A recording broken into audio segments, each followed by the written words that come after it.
We Franciscans are a little odd, and one of our oddities is there's a form we fill out. It's called On My Death. It says where you want your funeral mass to be, who you want to do the homily, and et cetera, like that. So 9/11 happened on a Tuesday. Well, the next day, the phone rang, and it was our provincial in New York. And he said, Michael wanted you to do the homily. And I said, well, yes, but this is different.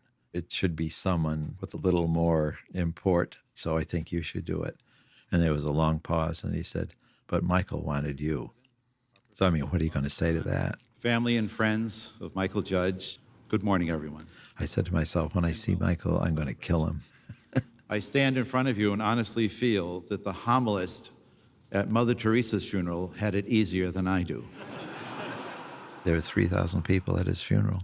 Church wasn't big enough to hold him. They were outside.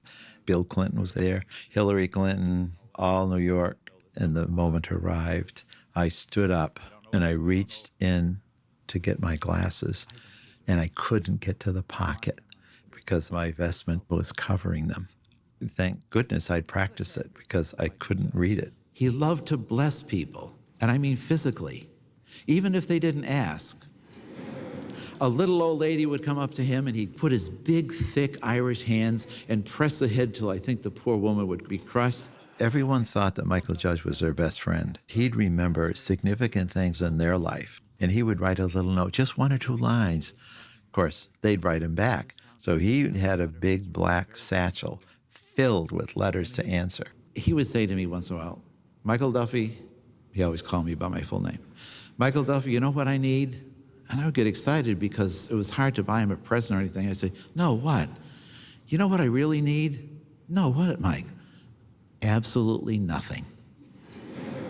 I don't need a thing in the world. I am the happiest man on the face of the earth. Why am I so blessed? I don't deserve it. Mychal Judge's body was the first one released from Ground Zero. His death certificate has the number 1 on the top. Of the thousands of people who perished in that terrible Holocaust, why was Mychal Judge number 1? And I think I know the reason. Michael's goal and purpose in life was to bring the firemen to the point of death so they would be ready to meet their maker.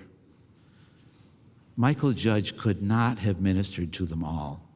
It was physically impossible in this life. In the next few weeks, we're going to have name after name of people who are being brought out of that rubble. And Mychal Judge is going to be on the other side of death to greet them instead of send them there. And so this morning, we come to bury Mychal Judge's body, but not his spirit. We come to bury his voice, but not his message. We come to bury his hands, but not his good works. We come to bury his heart, but not his love. Never his love.